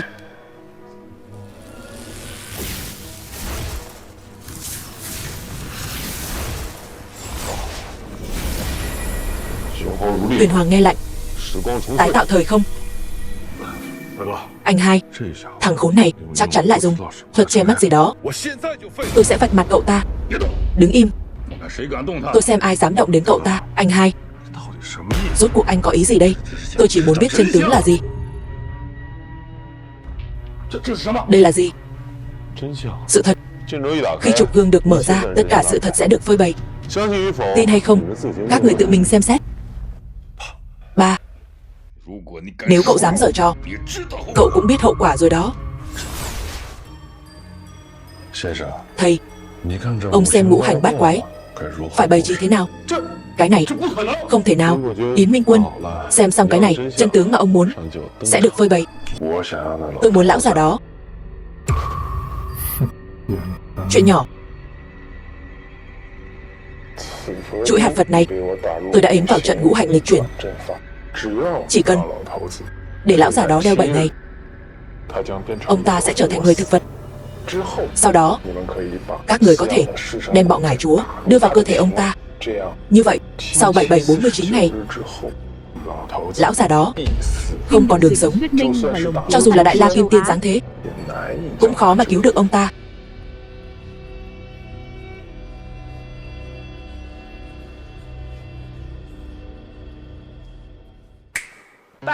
Ba nhìn này, mấy thứ quý giá này là do cháu trai của ba đặc biệt đi tìm khắp nơi để tặng ba. Vậy à? Ba nhìn cái này xem.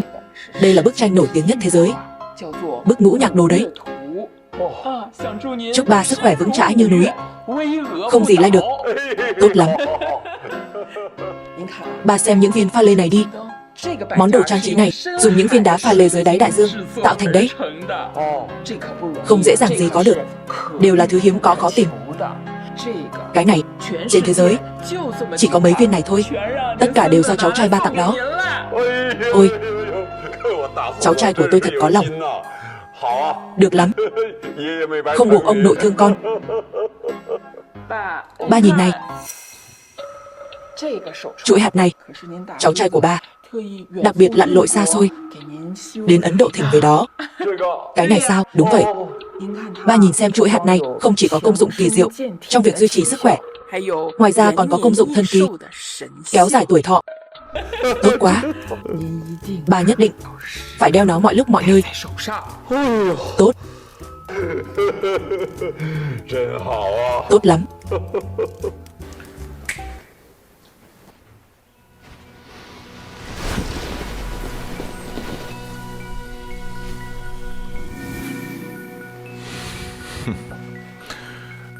Sau khi giải quyết lão già này xong, chúng ta tìm một cơ hội thủ tiêu Yến Nhã Thanh.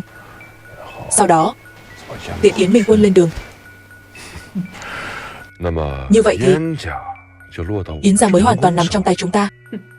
Nhất định như thế rồi, chắc chắn chúng ta sẽ có được Yến gia. Còn danh Yến Nhã Thanh, lão già này lại có ý định đem toàn bộ gia sản giao cho con danh đó hưởng hết. Còn cái tên Yến Minh Quân, cả nhà họ lại muốn tranh gia sản với chúng ta, không biết nặng nhẹ. Vậy thì đừng trách chúng ta ra tay tàn nhẫn.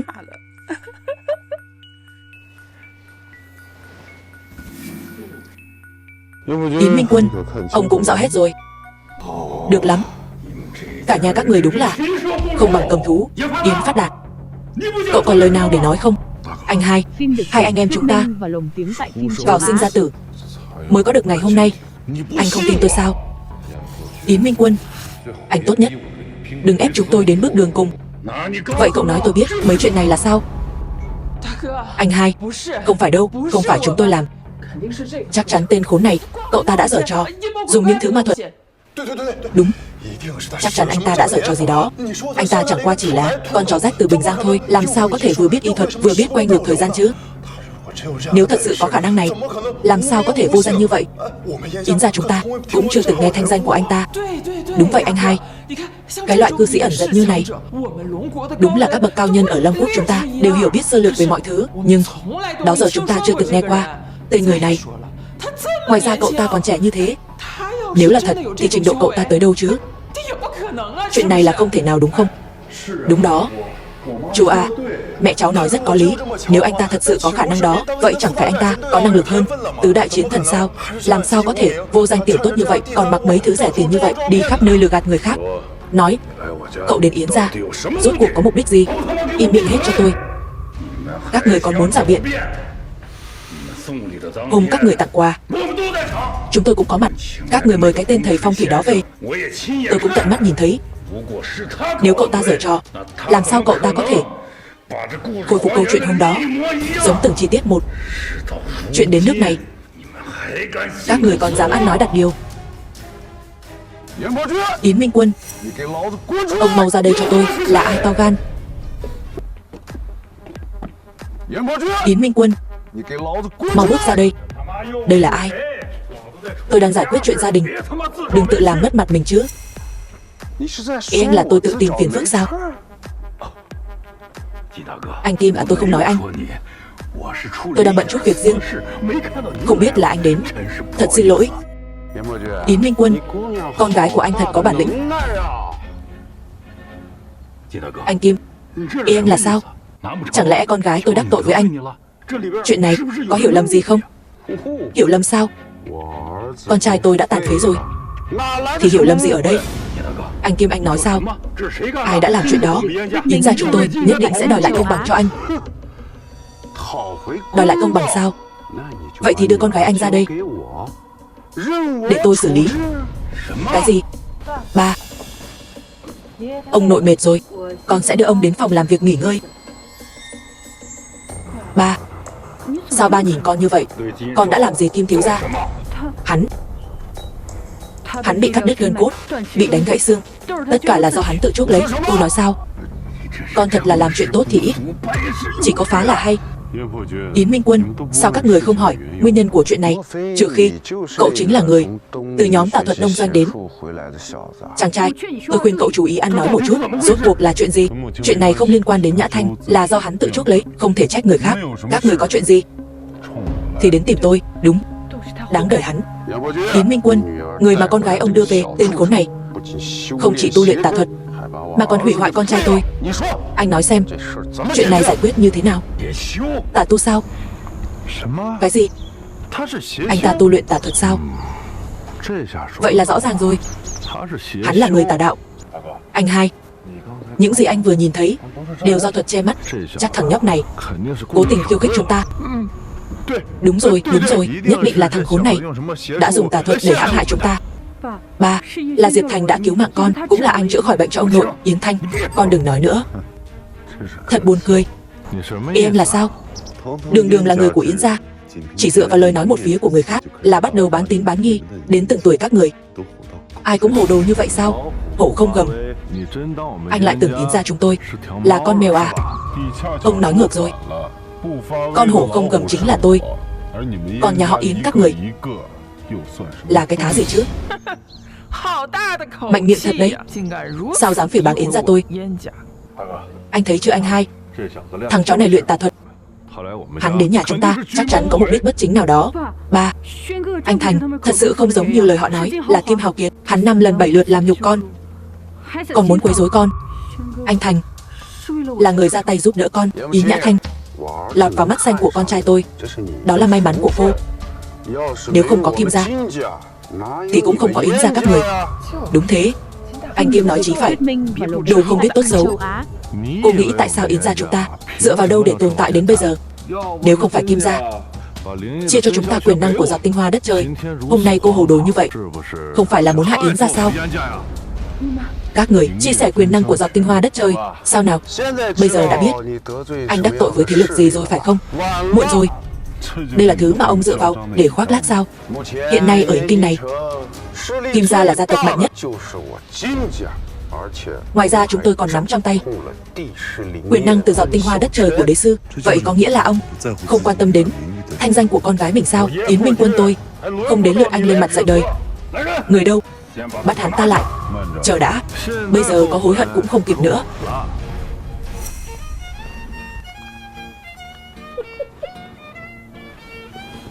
Bắt đầu từ hôm nay, cắt đứt mọi hợp tác với Kim gia, lấy lại tất cả giọt tinh hoa đất trời của Kim gia.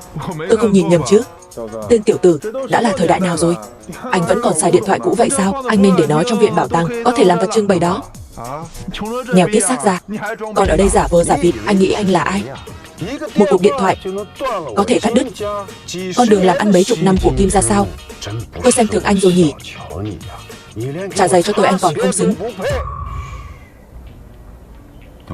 Lát nữa ông sẽ biết, dù ở Yến Kinh hay là Long Quốc, người dám nói chuyện với tôi như thế không tới 5 người. Thật trùng hợp ở Long Quốc dám nói chuyện với tôi như vậy, một người cũng không có. Tên tiểu tử, có phải anh bị dọa sợ rồi không? Anh tưởng anh là Thiên Vương sao? Như này đi, trước tiên anh quỳ xuống lại anh Kim ba lạy, sau đó lại chui qua chân tôi. Tôi có thể sẽ xin anh Kim tha cho anh. Anh dám đánh tôi đánh anh thì sao? Anh còn dám nói lung tung, có tin tôi đánh ông tàn phế luôn không? Dám đánh ba tôi còn ồn ào nữa, anh cũng sẽ bị trừng phạt cùng ba anh. Thảo nào kiêu ngạo như vậy. Tôi quên mất, anh là kẻ xấu, học được tà thuật từ Đông Doanh. Lão Từ, lão Mã, nhờ vào hai người rồi. Này, hai người này là anh em song sinh sao? Hai người này là Yến Kinh Song Hùng. May mà mình chưa trở mặt với Kim Sơn. Phim được dịch, thuyết minh và lồng tiếng tại Kim Châu Á. Đàn kiếm sao? Yến Kinh này có nhiều nhân tài, nằm trong lá ổ thật, đến đàn kiếm cũng luyện được.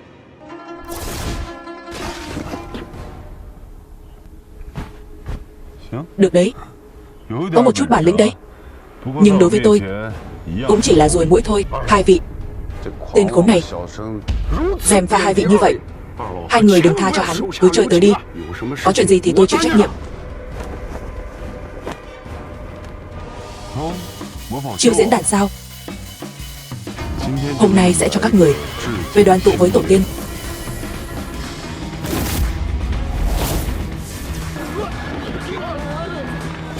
Loại võ công gì thế này? Đây không phải là Như Lai thần trưởng trong truyền thuyết sao?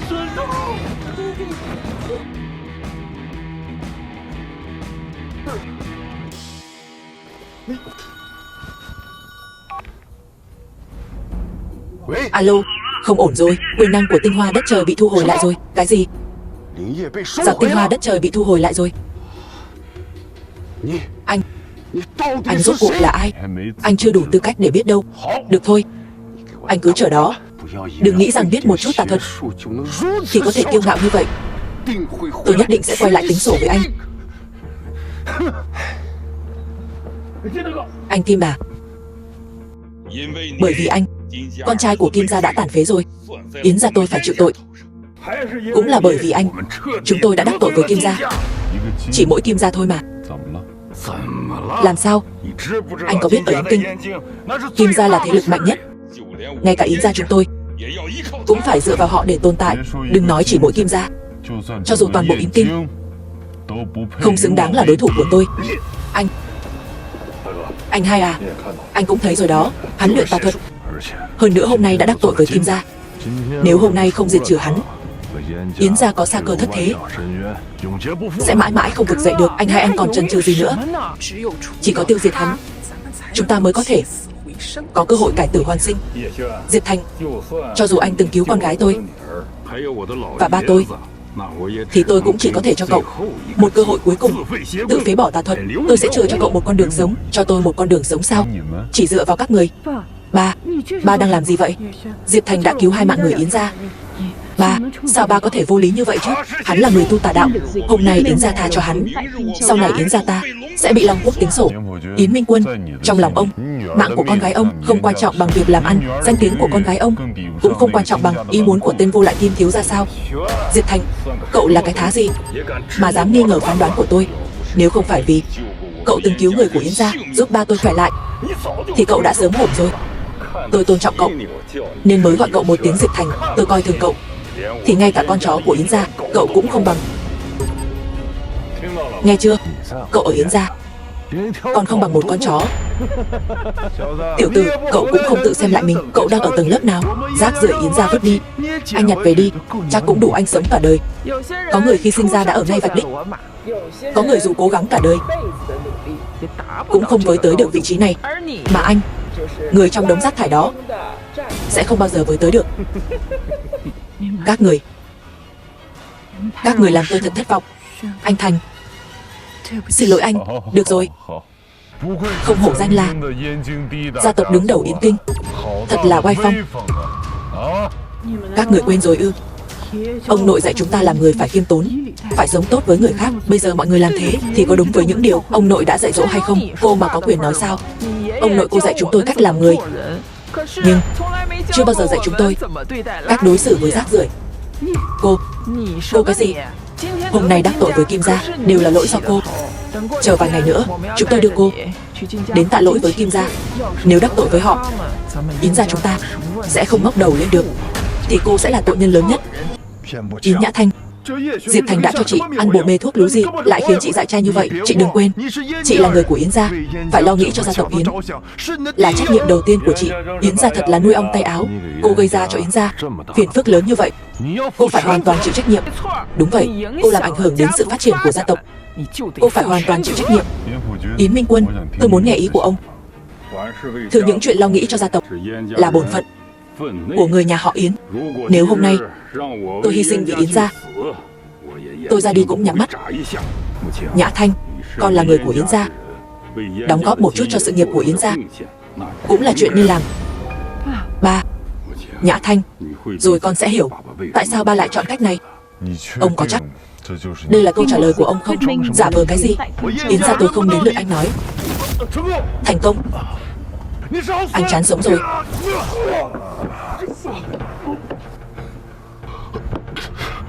Cái loại bất hiếu, bất nhân như ông. Ông có biết tại sao tôi muốn để ông nói không? Bây giờ tôi nghe đến phát chán rồi.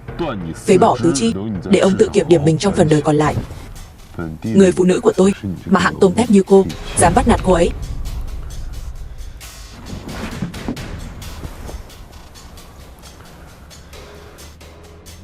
Yến Minh Quân, hôm nay tôi tha cho ông một mạng, coi như là trả cho ông công ơn nuôi dạy Yến Thanh. Kể từ hôm nay, hai người không còn liên quan gì đến nhau nữa. Chúng ta đi.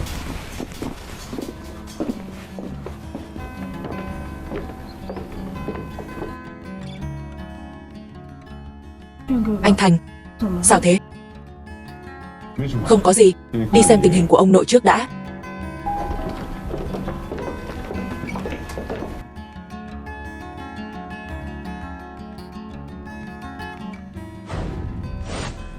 Đứng lại. Cậu tưởng Yến gia không còn ai sao?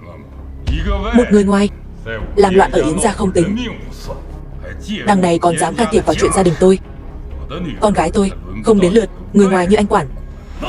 Xử hắn đi.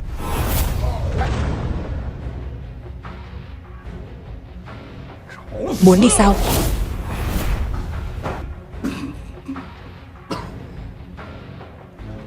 Sức mạnh của ông chỉ có vậy thôi sao? Dù Yến Minh Quân này có chết, tôi cũng phải bắt anh trả giá. Kinh môn mở. Đốt cháy sinh mạnh, kích phát tiềm năng. Ở trước mặt người khác thì chiêu thức này rất mạnh, nhưng trước mặt tôi cũng chỉ là hàng tôm tép mà thôi.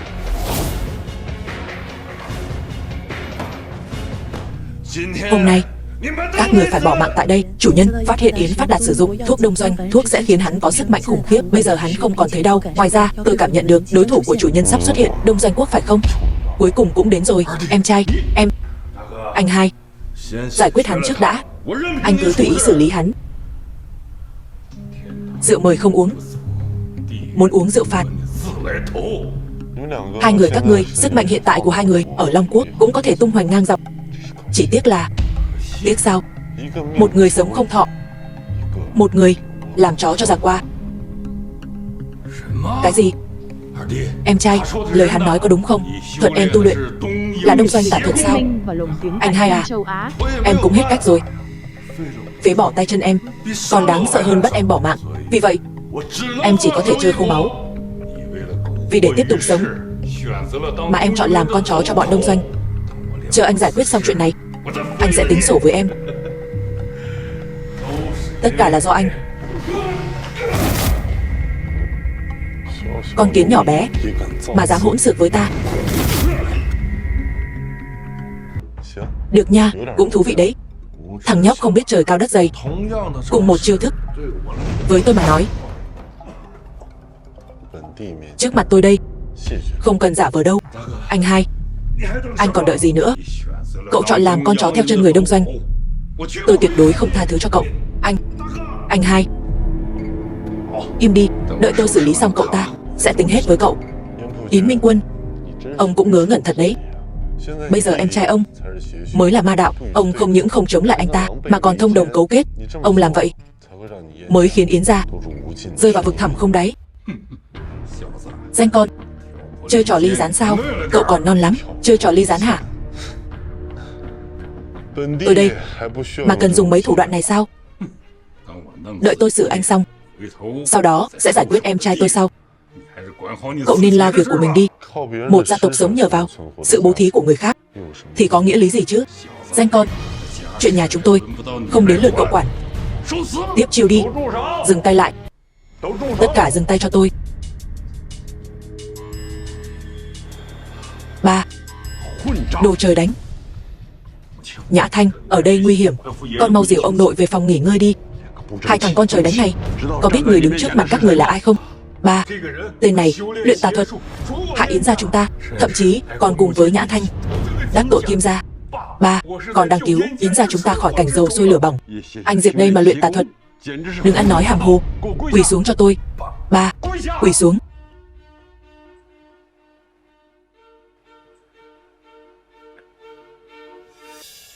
Yến Bách Thiên, khấu kiến Diệp đế sư.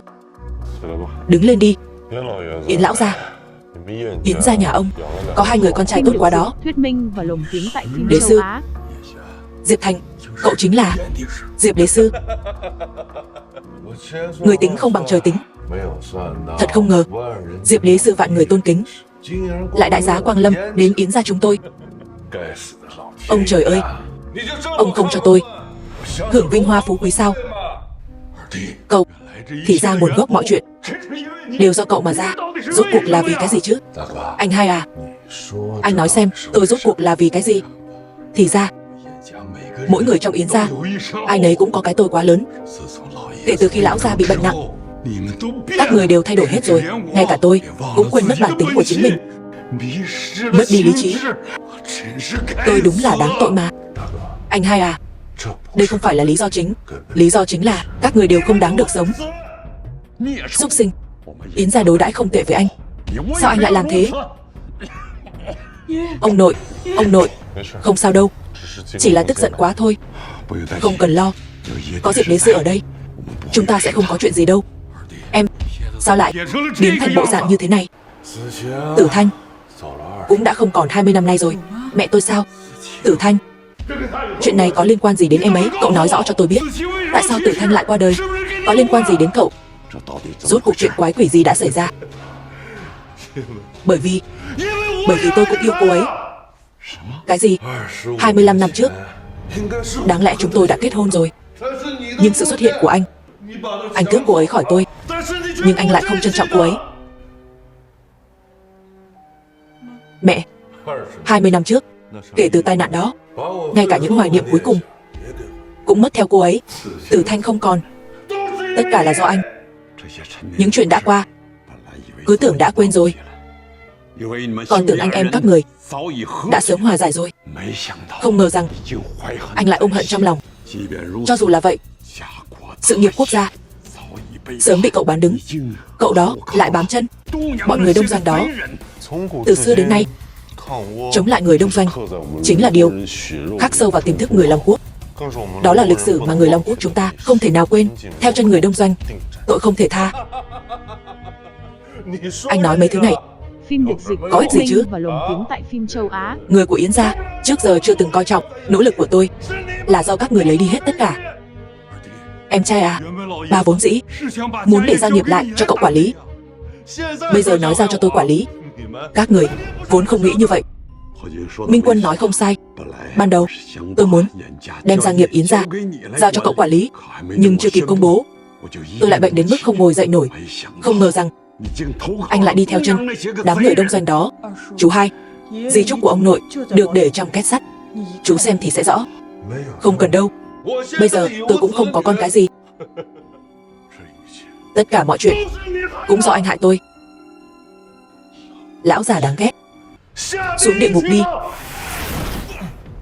Trước mặt tôi đây, còn dám làm hại người của Long Quốc sao? Không thể nào. Rõ ràng tôi đã uống một liều thuốc gia tăng sức mạnh. Sức mạnh hiện tại của tôi đã phá vỡ mọi giới hạn. Cho dù là đế sư cũng không phải đối thủ của tôi. Lũ người Đông Doanh tầm nhìn hạn hẹp cũng dám ngông cuồng trước tôi. Yến Minh Quân, nếu như ông bằng được một nửa Yến Bách Thiên, Yến gia cũng không đến mức này. Nể tình Nhã Thanh, tôi tha cho ông lần này. Uống nó đi, sẽ bảo toàn được tính mạng của ông. Đa tạ đế sư. Đứng dậy đi. Dựa vào người khác để ngoi lên, cuối cùng cũng chỉ là giấc mơ hão huyền mà thôi. Tôi khuyên ông lấy mình làm gốc, bán nước cầu vinh, tội không thể tha. Người dám làm loạn Long Quốc không có được giống.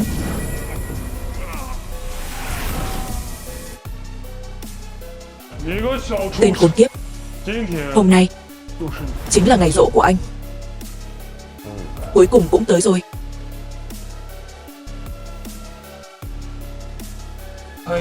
Đoán thử xem tôi là ai? Dạ thân giả quỷ. Anh ta, không phải anh ta đã bị trừng trị rồi sao? Các người, lẽ nào thấy tôi trở lại không vui sao?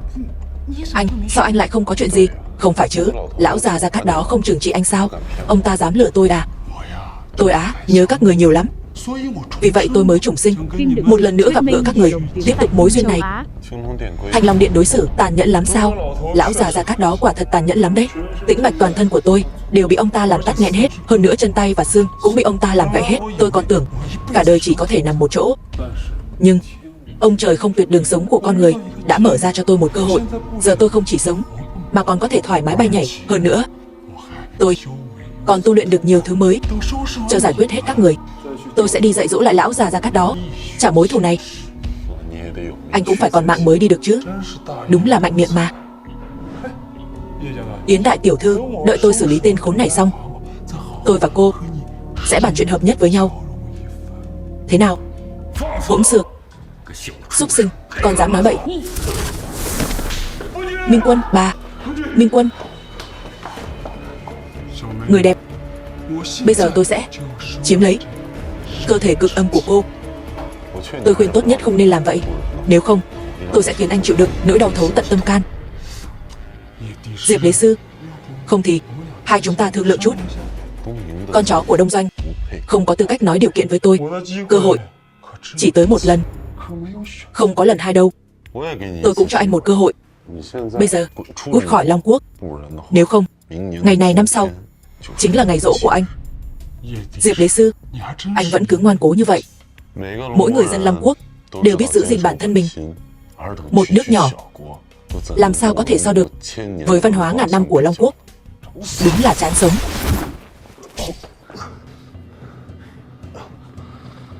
Anh không phải là Kim Hào Kiệt. Thế nào, phát hiện ra rồi sao? Rốt cuộc anh là ai? Tôi sử dụng thân thể này của anh ta cũng là phúc phần của anh ta rồi. Tà thuật, đoạt hồn, sao anh lại biết? Người Đông Doanh các người chỉ có thể làm được mấy thủ đoạn dơ bẩn này thôi. Ai mà không biết, ai mà không hay chứ. Tôi chính là con trai trưởng của gia tộc Tô Cát Ngô, Tô Cát Ngô Thiên Long. Tô Cát Ngô Thiên Long, người đứng đầu Đông Doanh, từng tiêu diệt rắn 8 đầu, nhận được thanh kiếm huyền năng. Rắn con này đúng lúc lắm, tôi đây lâu rồi mới gặp người ngang cơ mình đấy.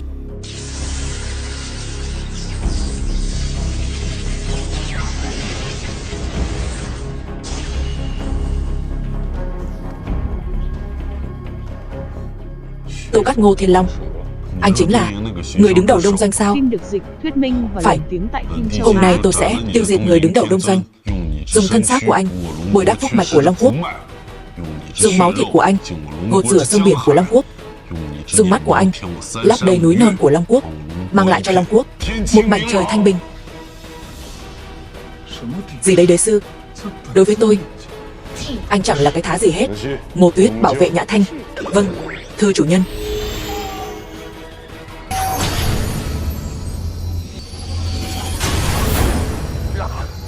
Có thể đỡ được thanh kiếm huyền năng của tôi, cũng có chút bản lĩnh đấy. Nói nhiều vô ích. Hôm nay anh không thể toàn mạng mà đi đâu. Tôi có tới 9 mạng. Muốn tôi nằm xuống đây nằm mơ đi. Đừng nói anh có 9 mạng. Dù anh có 90 cái mạng, tôi cũng sẽ tiễn anh lên đường.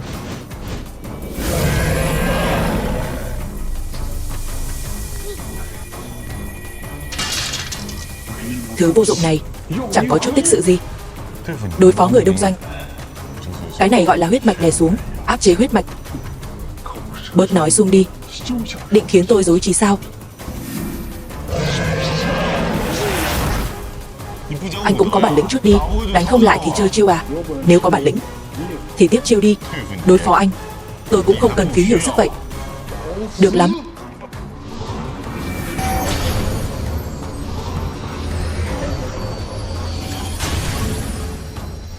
Diệp Thành, chỉ có vậy thôi sao mà cũng dám tỏ vẻ với tôi?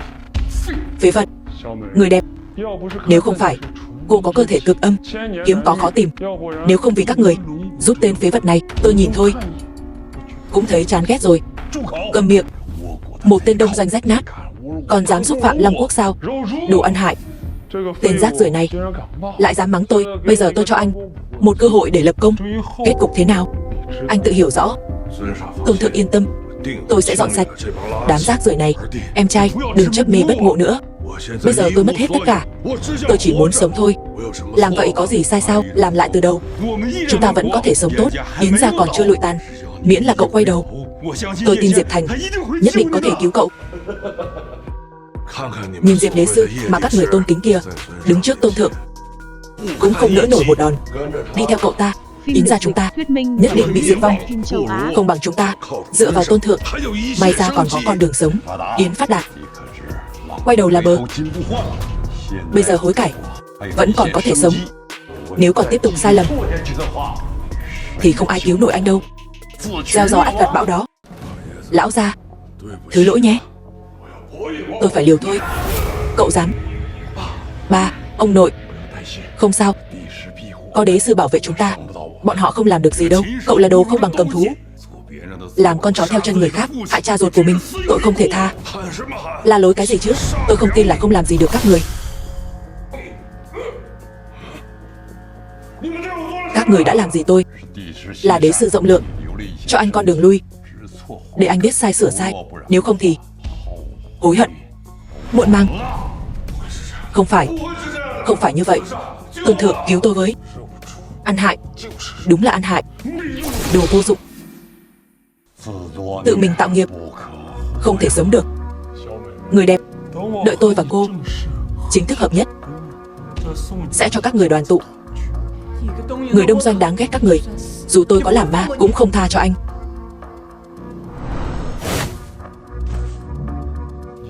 Mạng của cô nằm trong tay tôi, được sống hay không cũng phải do tôi quyết định. Sấm sét ngũ sắc, người phụ nữ của đế sư ta cũng dám động vào. Hôm nay tôi sẽ tiêu diệt thủ lĩnh của đám người đông doanh. Phế vật, dám đến đây xem, tôi sẽ cho anh nếm mùi. Kiếm đế sư.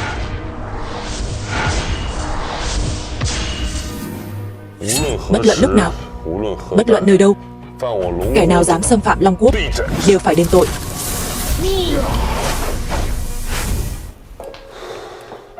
Anh Thành, anh không sao chứ? Không sao.